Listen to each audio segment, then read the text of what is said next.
So Global Cool exists to encourage and enable and inspire low carbon behaviours in the mass public in the UK and indeed internationally.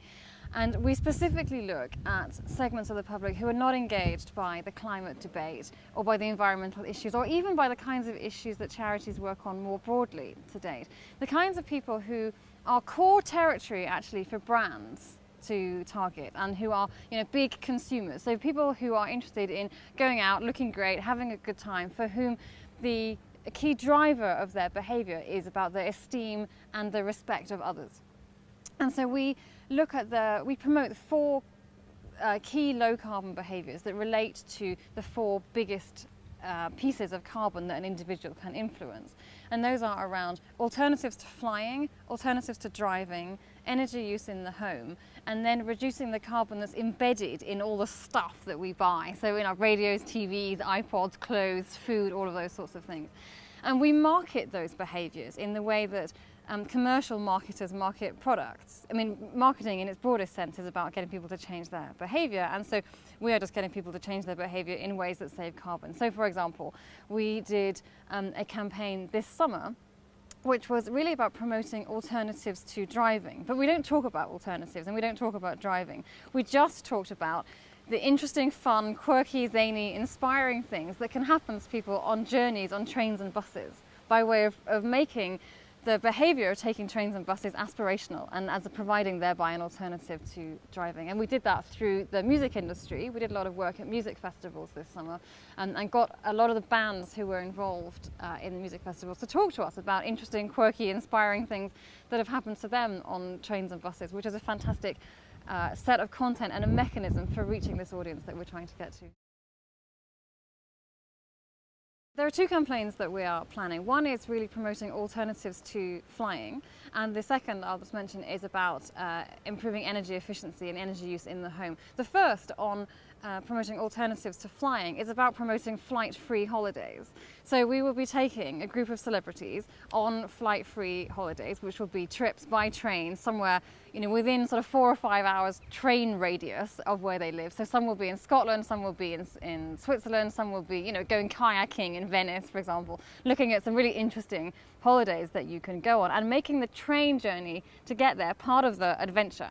And so promoting that as a holiday mechanism, and then putting that out through a number of online media channels and doing a lot of offline PR around it. And then there's a campaign that we will be doing looking at improving energy efficiency in the home, which will be about encouraging people to wrap up for winter.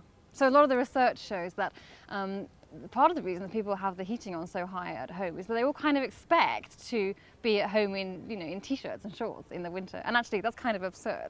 So we're trying to encourage people about this notion of wrapping up yourself properly for winter so that you can kind of go cool on the thermostat, and also wrapping up your home for winter.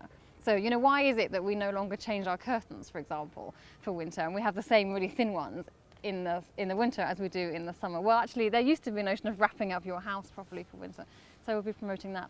In terms of in 5 years where we want to be, is I think that Global Cool will be operating at an international level.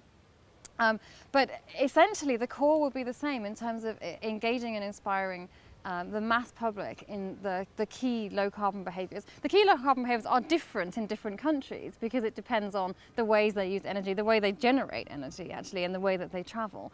But I would really hope that by 5 years' time we have a lot more understanding of the issues, and that there's in the general public, and that there's a lot more willingness to act in low carbon ways. And there's also a much better mechanism for people understanding the impact of the good things that they're doing. I think we need to do a lot more about helping people to celebrate the progress that they are making. I came to climate change through Al Gore's film, actually. That was my, road to Damascus moment, and I was horrified that until that moment I didn't really know anything about this issue. But for me, the big driver and the reason that I'm passionate about working on this issue is because of the unfairness in terms of the people who have contributed least to the problem are those that will be hit hardest by it. So there's a fantastic advert that Christian Aid had a year or 2 ago, which was a full-page advert, and it had a picture of a woman a black woman in a street. She was clearly in sub-Saharan Africa. She had a child on her hip, and there was floodwater up to her thighs, and she was clearly having a terrible time. And the advert just said, "Be a love and turn off your computer at night." And there was something for me about the kind of massive disparity between what we in the West are in general asked to give up and the impact that this has on people in less developed countries. And so for me, that's a big driver for me. That's not a driver for everybody by any means.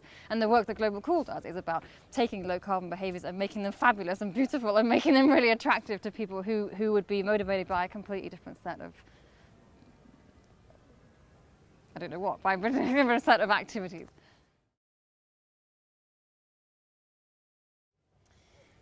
I would say that I'm cautiously optimistic. I think we have our work cut out. I think that there's a colleague of mine who used to say that the answer is and.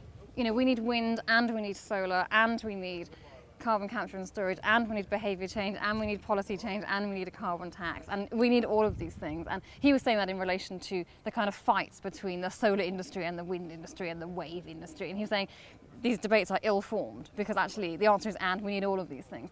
And I think that you can expand that out. We also need behaviour change. And so I think I see a huge amount of energy and innovation and very clever thinking, you know, in each of those areas. So I think we can get to a solution, a complete solution, but I think we have our work cut out on many fronts to do it.